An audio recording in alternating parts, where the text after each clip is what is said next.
मुंशी राम सेवक भौहें चढ़ाए हुए घर से निकले और बोले, इस जीने से तो मरना भला है। मृत्यु को प्रायः इस तरह के जितने निमंत्रण लिए जाते हैं, यदि वो सबको स्वीकार करती तो आज सारा संसार उजाड़ दिखाई देता।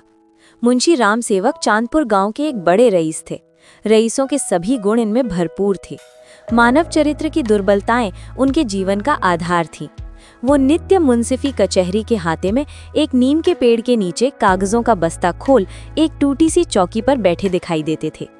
किसी ने कभी उन्हें किसी इजलास पर कानूनी बहस या मुकदमे की पैरवी करते नहीं देखा, परंतु उन्हें सब लोग मुख्तार साहब कहकर पुकारते थे।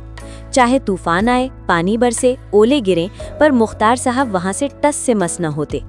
जब वो कचहरी चलते तो देहातियों के झुंड उनके साथ हो लेते।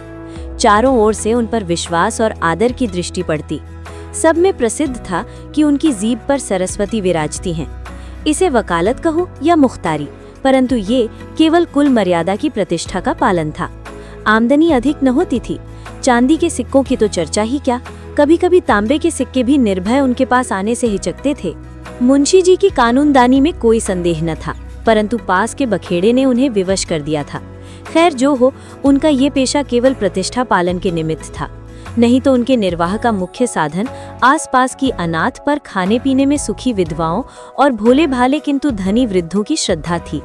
विधवाएं अपना रुपया उनके यहाँ अमानत रखती, बूढ़े अपने कपूतों के डर से अपना धन उन्हें सौंप देते। पर रुपया एक बार उनकी मुट्ठी में जाकर फिर निकलना भूल जाता था।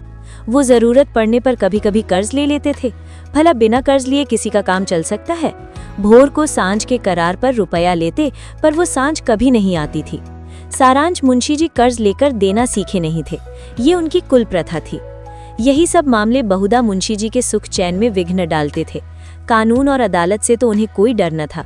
इस मैदान में उसका सामना करना पानी में मगर से लड़ना था। परंतु जब कोई दुष्ट उनसे भिड़ जाता, उनकी ईमानदारी पर संदेह करता और उनके मुंह पर बुरा भला कहने पर उतारू हो जाता, तब मुंशी जी के हृदय पर बड़ी चोट लगती। इस प्रकार की दुर्घटनाएं प्रायः होती थी। है जगह ऐसे ओछे लोग रहते हैं जिन्हें दूसरों को नीचा दिखाने में ही आनंद आता है। ऐसे लोगों का सहारा पाकर कभी कभी छोटे आदमी मुंशी जी के मुंह लग जाते थे। नहीं तो एक कुंजड़न की इतनी मजाल नहीं थी कि आंगन में जाकर उन्हें बुरा भला कहे। मुंशी जी उनके पुराने गाहक थे, बरसों तक उससे साग भाजी ली थी। यदि दाम न दिया जाए तो कुंजड़न को संतोष करना चाहिए था। दाम जल्दी या देर से मिल ही जाते, परंतु वो मुंहफट कुंजड़न 2 ही बरसों में घबरा गई और उसने कुछ आने पैसों के लिए एक प्रतिष्ठित आदमी का पानी उतार लिया। झुंझलाकर मुंशी जी अपने को मृत्यु का कलेवा बनाने पर उतारू हो गए, तो इसमें उनका कुछ दोष न था।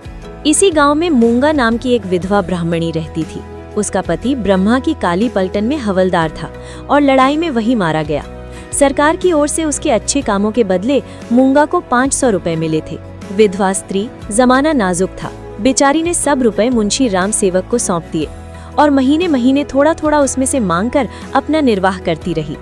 मुंशी जी ने ये कर्तव्य कई वर्ष तक तो बड़ी ईमानदारी के साथ पूरा किया, पर जब बूढ़ होने पर भी मूंगा नहीं मरी और मुंशी जी को ये चिंता हुई कि शायद उसमें से आधी रकम भी स्वर्ग यात्रा के लिए नहीं छोड़ना चाहती, तो एक दिन उन्होंने कहा, मूंगा, तुम्हें मरना है या नहीं? साफ साफ कह दो कि मैं अपने मरने की फिक्र करूं। उस दिन मूंगा की आंखें खुली, उसकी नींद टूटी। बोली, मेरा हिसाब कर दो। हिसाब का चिट्ठा तैयार था। अमानत में अब 1 कौड़ी बाकी न थी। मूंगा ने बड़ी कड़ाई से मुंशी जी का हाथ पकड़कर कहा, अभी मेरे 250 रुपए तुमने दबा रखे हैं, मैं 1 कौड़ी भी न छोड़ूंगी। परंतु अनाथों का क्रोध पटाखे की आवाज है, जिससे बच्चे डर जाते हैं और असर कुछ नहीं होता। अदालत में उसका कुछ जोर न था, न लिखा पढ़ी थी, न हिसाब किताब। हाँ, पंचायत से कुछ आसरा था। पंचायत बैठी, कई गांव के लोग इकट्ठे हुए। मुंशी जी नियत और मामले के साफ थे, उन्हें पंचों का क्या डर। सभा में खड़े होकर पंचों से कहा, भाइयों, आप लोग सत्यनारायण और कुलीन हैं। मैं आप सब साहबों का दास हूँ। आप सब साहबों की उदारता और कृपा से, दया और प्रेम से मेरा रोम रोम कृतज्ञ है। और आप लोग सोचते हैं कि ये अनाथिनी और विधवा स्त्री के रुपए हड़प कर गया हूँ? पंचों ने एक स्वर से कहा, नहीं नहीं, आपसे ऐसा नहीं हो सकता।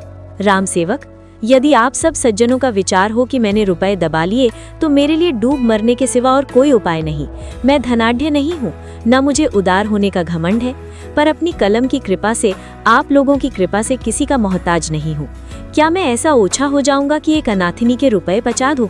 पंजों ने एक स्वर से फिर कहा, नहीं नहीं, आपसे ऐसा नहीं हो सकता। मुंह देखकर टीका काढ़ा जाता है। पंजो ने मुंशी जी को छोड़ दिया। पंचायत उठ गई। मूंगा ने आह भरकर संतोष किया और मन में कहा, अच्छा, यहाँ न मिला तो न सही, वहाँ कहाँ जाएगा। अब कोई मूंगा का दुख सुनने वाला और सहायक न था। दरिद्रता से जो कुछ दुख भोगने पड़ते हैं वो सब उसे झेलने पड़े। वो शरीर से पुष्ट थी, चाहती तो परिश्रम कर सकती थी, पर जिस दिन पंचायत पूरी हुई उसी दिन उसने काम न करने की कसम खा ली। अब उसे रात दिन रुपयों की रट लगी रहती। उठते बैठते सोते जागते उसे केवल एक काम था, और वो मुंशी राम सेवक का भला मनाना। अपने झोपड़े के दरवाजे पर बैठी हुई वो रात दिन उन्हें सच्चे मन से असीसा करती। बहुधा अपने असीस के वाक्यों में ऐसे कविता के वाक्य और उपमाओं का व्यवहार करती कि लोग सुनकर अचंभे में आ जाते। धीरे धीरे मूंगा पगली हो चली। नंगे सिर, नंगे शरीर, हाथ में एक कुल्हाड़ी लिए हुए सुनसान स्थानों में जा बैठती। झोपड़ी के बदले अब वो मरघट पर नदी के किनारे खंडरों में घूमती दिखाई देती। बिखरी हुई लटें, लाल लाल आंखें, पागलों सा चेहरा, सूखे हुए हाथ पांव। उसका ये स्वरूप देखकर लोग डर जाते थे। अब कोई उसे हंसी में भी नहीं छेड़ता। यदि वो कभी गांव में निकल आती तो स्त्रियां घरों के किवाड़ बंद कर लेती, पुरुष कतराकर इधर उधर से निकल जाते और बच्चे चीख मारकर भागते। यदि कोई लड़का भागता न था तो वो मुंशी राम सेवक का सुपुत्र राम गुलाम था। बाप में जो कुछ कोर कसर रह गई थी वो बेटे में पूरी हो गई थी। लड़कों का उसके मारे नाक में दम था। गांव के काने लंगड़े आदमी उसकी सूरत से चिढ़ते थे, और गालियां खाने में तो शायद ससुराल में आने वाले दामाद को भी इतना आनंद न आता हो। वो मूंगा के पीछे तालियां बजाता, कुत्तों को साथ लिए हुए उस समय तक रहता जब तक वो बेचारी तंग आकर गांव से निकल न जाती। रुपया पैसा होश हवास खोकर उसे पगली की पदवी मिली, और अब वो सचमुच पगली थी। अकेली बैठी अपने आप घंटों बातें किया करती, जिसमें राम सेवक के मांस, हड्डी, चमड़े, आंखें, कलेजा आदि को खाने, मसलने, नोचने, खसोटने की बड़ी उत्कट इच्छा प्रकट की जाती थी। और जब उसकी ये इच्छा सीमा तक पहुंच जाती तो वो राम सेवक के घर की ओर मुंह करके खूब चिल्लाकर और डरावने शब्दों में हाक लगाती, तेरा लहू पीऊंगी। प्रायः रात के सन्नाटे में ये गरजती हुई आवाज सुनकर स्त्रियां चौंक पड़ती थीं, परंतु इस आवाज से भयानक उसका ठठाकर हंसना था। मुंशी जी के लहू पीने की कल्पित खुशी में वो जोर से हंसा करती थी। इस ठठाने से ऐसी आसुरिक उद्दंडता, ऐसी पाशविक उग्रता टपकती थी कि रात को सुनकर लोगों का खून ठंडा हो जाता था। मालूम होता मानो सैकड़ों उल्लू एक साथ हंस रहे हैं। मुंशी राम सेवक बड़े हौसले और कलेजे के आदमी थे। न उन्हें दीवानी का डर था, न फौजदारी का, परंतु मूंगा के इन डरावने शब्दों को सुनकर वो भी सहम जाते। हमें मनुष्य के न्याय का डर न हो, परंतु ईश्वर के न्याय का डर प्रत्येक मनुष्य के मन में कभी कभी ऐसी ही भावना उत्पन्न कर देता। उनसे अधिक उनकी स्त्री के मन में। उनकी स्त्री बड़ी ही चतुर थी। वो उनको इन सब बातों में प्रायः सलाह दिया करती थी। उन लोगों की भूल थी जो लोग कहते थे कि मुंशी जी की जीभ पर सरस्वती विराजती हैं। वो गुण तो उनकी स्त्री को प्राप्त था। बोलने में वो उतनी ही तेज थी जितना मुंशी जी लिखने में थे, और ये दोनों स्त्री पुरुष प्रायः अपनी अवश दशा में सलाह करते कि अब क्या करना चाहिए। आधी रात का समय था। मुंशी जी नित्य नियम के अनुसार अपनी चिंता दूर करने के लिए शराब के 2-4 घूंट पीकर सो गए थे। यकायक मूंगा ने उनके दरवाजे पर आकर जोर से हांक लगाई, तेरा लहू पीऊंगी, और खूब खिलखिलाकर हंसी। मुंशी जी ये भयावह ठहाका सुनकर चौंक पड़े। डर के मारे पैर थर थर कांपने लगे, कलेजा धक धक करने लगा। दिल पर बहुत जोर डालकर उन्होंने दरवाजा खोला, जाकर नागिन को जगाया। नागिन ने झुंझलाकर कहा, क्या है, क्या कहते हो? मुंशी जी ने दबी आवाज से कहा, वो दरवाजे पर खड़ी है। नागिन उठ बैठी, क्या कहती है? तुम्हारा सिर। क्या दरवाजे पर आ गई? हाँ, आवाज नहीं सुनती हो? नागिन मूंगा से नहीं परंतु उसके ध्यान से बहुत डरती थी, तो भी उसे विश्वास था कि मैं बोलने में उसे जरूर नीचा दिखा सकती हूँ। संभल कर बोली, कहो तो मैं उससे 2-2 बातें कर लूं, परंतु मुंशी जी ने मना किया। दोनों आदमी पैर दबाए ग्योढ़ी में गए और दरवाजे से झांक कर देखा, मूंगा की धुंधली मूरत धरती पर पड़ी थी और उसकी सांस तेजी से चलती हुई सुनाई देती थी। राम सेवक के मांस हड्डी की भूख में वो अपना लहू और मांस सुखा चुकी थी। एक बच्चा भी उसे गिरा सकता था, परंतु उससे सारा गांव थर-थर कांपता था। हम जीते मनुष्य से नहीं डरते, पर मुर्दे से डरते हैं। रात गुजरी, दरवाजा बंद था, परंतु मुंशी जी और नागिन ने बैठकर रात काटी। मूंगा भीतर नहीं घुस सकती थी, परंतु उसकी आवाज को कौन रोक सकता था। मूंगा से अधिक डरावनी उसकी आवाज थी। भोर को मुंशी जी बाहर निकले और मूंगा से बोले, यहाँ क्यों पड़ी है? मूंगा बोली, तेरा लहू पीऊंगी। नागिन ने बल खाकर कहा, तेरा मुंह झुलस दूंगी। परंतु नागिन के विष ने मूंगा पर कुछ असर न किया। उसने जोर से ठहाका लगाया। नागिन खिसियानी सी हो गई। हंसी के सामने मुंह बंद हो जाता है। मुंशी जी फिर बोले, यहाँ से उठ जा। न उठूंगी। कब तक पड़ी रहेगी? तेरा लहू पीकर जाऊंगी। मुंशी जी की प्रखर लेखनी का यहाँ कुछ जोर न चला और नागिन की आग भरी बातें यहाँ सर्द हो गईं। दोनों घर में जाकर सलाह करने लगे, ये बला कैसे टलेगी, इस आपत्ति से कैसे छुटकारा होगा। देवी आती है तो बकरे का खून पीकर चली जाती है, परंतु ये डाइन मनुष्य का खून पीने आई है। वो खून जिसका अगर एक बूंद भी कलम बनाने के समय निकल पड़ती थी तो अठवारों और महीनों सारे कुनबे को अफसोस रहता और ये घटना गांव में घर घर फैल जाती। क्या वही खून पीकर मूंगा का सूखा शरीर हरा हो जाएगा? गांव में ये चर्चा फैल गई। मूंगा मुंशी जी के दरवाजे पर धरना दिए बैठी है। मुंशी जी के आगमन में गांव वालों को बड़ा मजा आता था। देखते देखते सैकड़ों आदमियों की भीड़ लग गई। इस दरवाजे पर कभी कभी भीड़ लगी रहती थी। ये भीड़ राम गुलाम को पसंद न थी। मूंगा पर उसे ऐसा क्रोध आ रहा था कि यदि उसका वश चलता तो वो इसे कुएं में ढकेल देता। इस तरह का विचार उठते ही राम गुलाम के मन में गुदगुदी समा गई और वो बड़ी कठिनता से अपनी हंसी रोक सका। आहा, वो कुएं में गिरती तो क्या मजे की बात होती, परंतु ये चुड़ैल यहाँ से टलती ही नहीं। क्या करूं? मुंशी जी के घर में एक गाय थी जिसे खली, दाना और भूसा तो खूब खिलाया जाता, पर वो सब उसकी हड्डियों में मिल जाता। उसका ढांचा पुष्ट होता जाता था। राम गुलाम ने उसी गाय का गोबर एक हांडी में घोला और सब का सब बेचारी मूंगा पर उंडेल दिया। उसके थोड़े बहुत छींटे दर्शकों पर भी डाल दिए। बेचारी मूंगा लदपद हो गई और लोग भाग खड़े हुए। कहने लगे, ये मुंशी राम गुलाम का दरवाजा है, यहाँ इसी प्रकार का शिष्टाचार किया जाता है। जल्द भाग चलो, नहीं तो अब इससे भी बढ़कर खातिर की जाएगी। इधर भीड़ कम हुई, उधर राम गुलाम घर में जाकर खूब हंसा और खूब तालियां बजाईं। मुंशी जी ने व्यर्थ की भीड़ को ऐसे सहज में और ऐसे सुंदर रूप में हटा देने के उपाय पर अपने सुशील लड़के की पीठ ठोकी। सब लोग तो चंपत हो गए, परंतु बेचारी मूंगा ज्यों की त्यों बैठी रह गई। दोपहर हुई, मूंगा ने कुछ नहीं खाया। सांझ हुई, हजार कहने सुने से भी खाना नहीं खाया। गांव की चौधरी ने बड़ी खुशामद की, यहाँ तक कि मुंशी जी ने हाथ तक जोड़े, पर देवी प्रसन्न न हुई। निदान मुंशी जी उठकर भीतर चले गए। वो कहते थे कि रूठने वाले को भूख आप ही मना लिया करती है। मूंगा ने ये रात भी बिना दाना पानी के काट दी। लालाजी और ललाइन ने आज फिर जाग जाग कर भोर किया। आज मूंगा की गरज और हंसी बहुत कम सुनाई पड़ती थी। घर वालों ने समझा बला टली। सबेरा होते ही जो दरवाजा खोलकर देखा तो वो अचेत पड़ी थी। मुंह पर मक्खियां भिन-भिना रही हैं और उसके प्राण पखेरु उड़ चुके हैं। वो इस दरवाजे पर मरने ही आई थी। जिसने उसके जीवन की जमा पूंजी हर ली थी, उसी को अपनी जान भी सौंप दी। अपने शरीर की मिट्टी तक उसको भेंट कर दी। धन से मनुष्य को कितना प्रेम होता है। धन अपनी जान से भी ज्यादा प्यारा होता है, विशेषकर बुढ़ापे में। ऋण चुकाने के दिन ज्यों-ज्यों पास आते जाते हैं, त्यों-त्यों उसका ब्याज बढ़ता जाता है। ये कहना यहाँ व्यर्थ है कि गांव में इस घटना से कैसी हलचल मची और मुंशी राम सेवक कैसे अपमानित हुए। एक छोटे से गांव में ऐसी असाधारण घटना होने पर जितनी हलचल हो सकती, उससे अधिक ही हुई।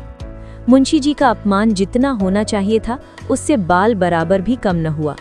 उनका बचा खुचा पानी भी इस घटना से चला गया। अब गांव का चमार भी उनके हाथ का पानी पीने का, उन्हें छूने का रवादार न था। यदि किसी घर से कोई गाय खूंटे पर मर जाती है तो वो आदमी महीनों द्वार द्वार भीख मांगता फिरता है। न नाई उसकी हजामत बनावे, न कहार उसका पानी भरे, न कोई उसे छुए। ये गो हत्या का प्रायश्चित था।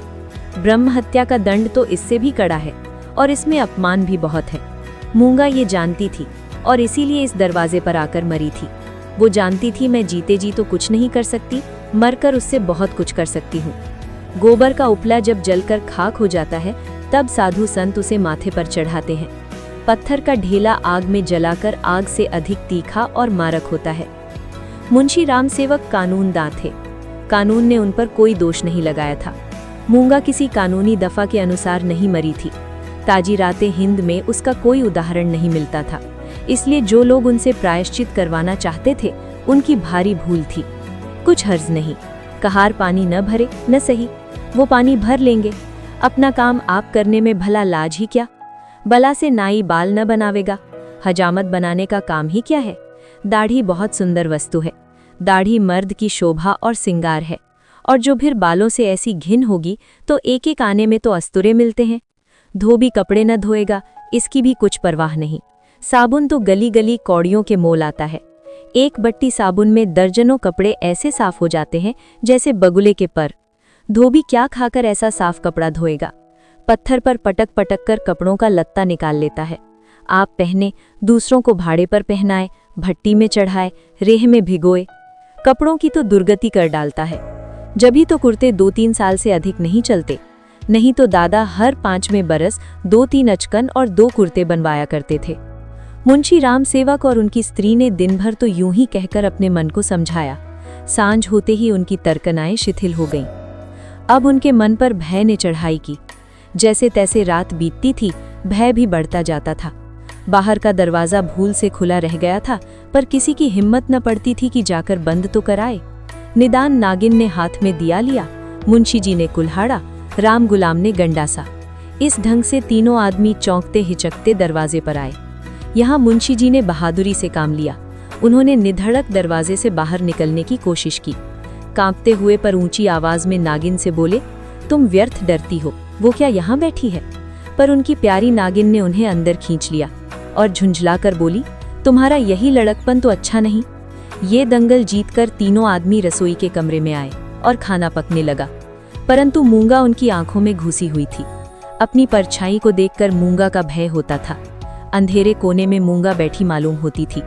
वही हड्डियों का ढांचा, वही बिखरे हुए बाल, वही पागलपन, वही डरावनी आंख, मूंगा का नक्शिख दिखाई देता था। इसी कोठरी में आटे दाल के कई मटके रखे हुए थे। वहां कुछ पुराने चिथड़े भी पड़े हुए थे। एक चूहे को भूख ने बेचैन किया। मटकों ने कभी अनाज की सूरत न देखी थी, पर सारे गांव में मशहूर था कि इस घर के चूहे गजब के डाकू हैं। तो वो उन दानों की खोज में जो मटकों से कभी नहीं गिरे थे, रेंगता हुआ इस चिथड़े के नीचे आ निकला। कपड़े में खड़खड़ाहट हुई। फैले हुए चिथड़े मूंगा की पतली टांगे बन गई। नागिन देखकर झिझकी और चीख उठी। मुंशी जी बेहवास होकर दरवाजे की ओर लपके। राम गुलाम दौड़कर उनकी टांग से लिपट गया। चूहा बाहर निकल आया। उसे देखकर इन लोगों के होश ठिकाने हुए। अब मुंशी जी साहस करके मटके की ओर चले। नागिन ने कहा, रहने भी दो, देख ली तुम्हारी मर्दानगी। मुंशी जी अपनी प्रिया नागिन के इस अनादर पर बहुत बिगड़े। क्या तुम समझती हो मैं डर गया? भला डर की क्या बात थी? मूंगा मर गई, क्या वो बैठी है? मैं कल नहीं दरवाजे के बाहर निकल गया था, तुम रोकती रही, मैं न माना। मुंशी जी की इस दलील ने नागिन को निरुत्तर कर दिया। कल दरवाजे के बाहर निकल जाना या निकलने की कोशिश करना साधारण काम न था। जिसके साहस का ऐसा प्रमाण मिल चुका हो, उसे डरपोक कौन कह सकता है? ये नागिन की हठधर्मी थी। खाना खाकर तीनों आदमी सोने के कमरे में आए, परंतु मूंगा ने यहाँ भी पीछा न छोड़ा। बातें करते थे, दिल को बहलाते थे। नागिन ने राजा हरदौल और रानी सारंधा की कहानियां कहीं। मुंशी जी ने फौजदारी के कई मुकदमों का हाल कह सुनाया, परंतु तो भी इन उपायों से भी मूंगा की मूर्ति उनकी आंखों के सामने से न हटती थी। जरा खटखड़ाहट होती तब तीनों चौंक पड़ते। उधर पत्तियों में सनसनाहट हुई कि इधर तीनों के रोंगटे खड़े हो गए।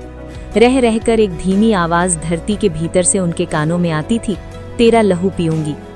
आधी रात को नागिन नींद से चौंक पड़ी। वो इन दिनों गर्भवती थी। लाल लाल आंखों वाली, तेज और नुकीले दांतों वाली मूंगा उसी की छाती पर बैठी हुई जान पड़ती थी। नागिन चीख उठी, बावली की तरह आंगन में भाग आई और यकायक धरती पर चित गिर पड़ी। सारा शरीर पसीने पसीने हो गया। मुंशी जी भी उसकी चीख सुनकर चौंके, पर डर के मारे आंखें न खुली। अंधों की तरह दरवाजा टटोलते रहे। बहुत देर के बाद उन्हें दरवाजा मिला। आंगन में नागिन जमीन पर पड़ी हाथ पांव पटक रही थी। उसे उठाकर भीतर लाए, पर रात भर उसने आंखें न खोली। भोर को अकबक बकने लगी। थोड़ी देर में ज्वर हो आया, बदन लाल तवा सा हो गया। सांझ होते होते सन्निपात हो आया और आधी रात के समय जब संसार में सन्नाटा छाया हुआ था, नागिन इस संसार से चल बसी। मूंगा के डर ने उसकी जान ली। जब तक मूंगा जीती रही, वो नागिन की फुफकार से सदा डरती रही। पगली होने पर भी उसने कभी नागिन का सामना नहीं किया, पर अपनी जान देकर उसने आज नागिन की जान ली। भय में बड़ी शक्ति है। मनुष्य हवा में एक गिरह भी नहीं लगा सकता, पर इसने हवा में एक संसार रच डाला है। रात बीत गई, दिन चढ़ता आता था, पर गांव का कोई आदमी नागिन की लाश उठाने को आता दिखाई न दिया। मुंशी जी घर घर घूमे, पर कोई न निकला। भला हत्यारे के दरवाजे पर कौन जाए, हत्यारे की लाश कौन उठाए? इस समय मुंशी जी का रौब दाब, उनकी प्रबल लेखनी का भय और उनकी कानूनी प्रतिभा एक भी काम न आई। चारों ओर से हार कर मुंशी जी फिर अपने घर आए। यहाँ उन्हें अंधकार ही अंधकार दिखता था। दरवाजे तक तो आए, पर भीतर पैर नहीं रखा जाता था। न बाहर ही खड़े रह सकते थे। बाहर मूंगा थी, भीतर नागिन। जी को कड़ा करके हनुमान चालीसा का पाठ करते हुए घर में घुसे। उस समय उनके मन पर जो बीतती थी वही जानते थे। उनका अनुमान करना कठिन है। घर में लाश पड़ी हुई, न आगे न पीछे। दूसरा ब्याह तो हो सकता था, अभी इसी फागुन में तो 50 लगा है, पर ऐसी सुयोग्य और मीठी बोली वाली स्त्री कहाँ मिलेगी? अफसोस, अब तगादा करने वालों से बहस कौन करेगा, कौन उन्हें निरुत्तर करेगा? लेन देन का हिसाब किताब कौन इतनी खूबी से करेगा? किसकी कड़ी आवाज तीर की तरह तगादेदारों की छाती में चुभेगी? ये नुकसान अब पूरा नहीं हो सकता। दूसरे दिन मुंशी जी लाश को एक ठेले गाड़ी पर लादकर गंगा जी की तरफ चले। शव के साथ जाने वालों की संख्या कुछ भी न थी। एक स्वयं मुंशी जी, दूसरे उनके पुत्र रत्न राम गुलाम जी। इस बेइज्जती से मूंगा की लाश भी नहीं उठी थी। मूंगा ने नागिन की जान लेकर भी मुंशी जी का पिंड न छोड़ा। उनके मन में हर घड़ी मूंगा की मूर्ति विराजमान रहती थी। कहीं रहते उनका ध्यान इसी ओर रहा करता था। यदि दिल बहलाव का कोई उपाय होता तो शायद वो इतने बेचैन न होते, पर गांव का एक पुतली भी उनके दरवाजे की ओर न झांकता था। बेचारे अपने हाथों पानी भरते, आप ही बर्तन धोते। सोच और क्रोध, चिंता और भय, ये सब शत्रुओं के सामने एक दिमाग कब तक ठहर सकता? विशेषकर वो दिमाग जो रोज रोज कानून के बहसों में खर्च हो जाता था। अकेले कैदी की तरह उनके 10-12 दिन तो ज्यों त्यों कर कटे। 14वें दिन मुंशी जी ने कपड़े बदले और बोरिया बस्ता लिए हुए कचहरी चले। आज उनका चेहरा कुछ खिला हुआ था। जाते ही मेरे मुवक्किल मुझे घेर लेंगे, मेरी मातम पुरसी करेंगे, मैं आंसुओं की 2-4 बूंदें गिरा दूंगा, फिर बेनामों, रहनामों और सुलहनामों की भरमार हो जाएगी। मुट्ठी गर्म होगी, शाम को जरा नशे पानी का रंग जम जाएगा, जिसके छूट जाने से जी और भी उचाट हो रहा था। इन्हीं विचारों में मग्न मुंशी जी कचहरी पहुंचे, पर वहां रहनामों की भरमार और बेनामों की बाढ़ और मुवक्किलों की चहल पहल के बदले निराशा की रेतीली भूमि नजर आई। बस्ता खोले घंटों बैठे रहे, पर कोई नजदीक भी न आया। किसी ने इतना भी न पूछा कि आप कैसे हैं। नए मुवक्किल तो खैर, बड़े बड़े पुराने मुवक्किल जिनका मुंशी जी से कई पीढ़ियों से सरोकार था, आज उनसे मुंह छिपाने लगे। वो नालायक और अनाड़ी रमजान, जिसकी मुंशी जी हंसी उड़ाते थे और जिसे शुद्ध लिखना भी न आता था, गोपियों में कन्हैया बना हुआ था। वाह रे भाग्य! मुवक्किल यूं मुंह फेरे चले जाते हैं मानो कभी की जान पहचान ही नहीं। दिन भर कचहरी की खाक छानने के बाद मुंशी जी अपने घर चले। निराशा और चिंता में डूबे हुए ज्यों-ज्यों घर के निकट आते थे, मूंगा का चित्र सामने आता जाता था। यहाँ तक कि जब घर का द्वार खोला और 2 कुत्ते, जिन्हें राम गुलाम ने बंद कर रखा था, झटपट बाहर निकले तो मुंशी जी के होश उड़ गए। एक चीख मारकर जमीन पर गिर पड़े। मनुष्य के मन और मस्तिष्क पर भय का जितना प्रभाव होता है, उतना और किसी शक्ति का नहीं। प्रेम, चिंता, निराशा, हानि, ये सब मन को अवश्य दुखित करते हैं। ये हवा के हल्के झोंके हैं और भय प्रचंड आंधी है। मुंशी जी पर इसके बाद क्या बीती मालूम नहीं। कई दिन तक लोगों ने उन्हें कचहरी जाते और वहां से मुरझाए हुए लौटते देखा। कचहरी जाना उनका कर्तव्य था, और यद्यपि वहां मुवक्किलों का अकाल था, तो भी तगादे वालों से गला छुड़ाने और उनको भरोसा दिलाने के लिए अब यही एक लटका रह गया था। इसके बाद वो कई महीने तक दीख न पड़े, बद्रीनाथ चले गए। एक दिन गांव में एक साधु आया, भभूत रमाए, लंबी लंबी जटाएं, हाथ में कमंडल। इसका चेहरा मुंशी राम सेवक से बहुत मिलता जुलता था। बोलचाल में भी अधिक भीद न था। वो एक पेड़ के नीचे धूनी रमाए बैठा रहा। उसी रात को मुंशी राम सेवक के घर धुआं उठा, फिर आग की ज्वाला दिखने लगी और आग भड़क उठी। गांव के सैकड़ों आदमी दौड़े, आग बुझाने के लिए नहीं, तमाशा देखने के लिए। एक गरीब की हाय में कितना प्रभाव है। राम गुलाम मुंशी जी के गायब हो जाने पर अपने मामा के यहाँ चल गया और वहाँ कुछ दिनों रहा, पर वहाँ उसकी चाल ढाल किसी को पसंद ना आई। एक दिन उसने किसी के खेत में मूली नोची। उसने 2-4 धौल लगाए। उस पर वो इस तरह बिगड़ा कि जब उसके चले खलिहान में आए तो उसने आग लगा दी। सारा का सारा खलिहान जलकर खाक हो गया। हजारों रुपयों का नुकसान हुआ। पुलिस ने तहकीकात की, राम गुलाम पकड़ा गया। इसी अपराध में वो चुनार के रिफॉर्मेटरी स्कूल में मौजूद है।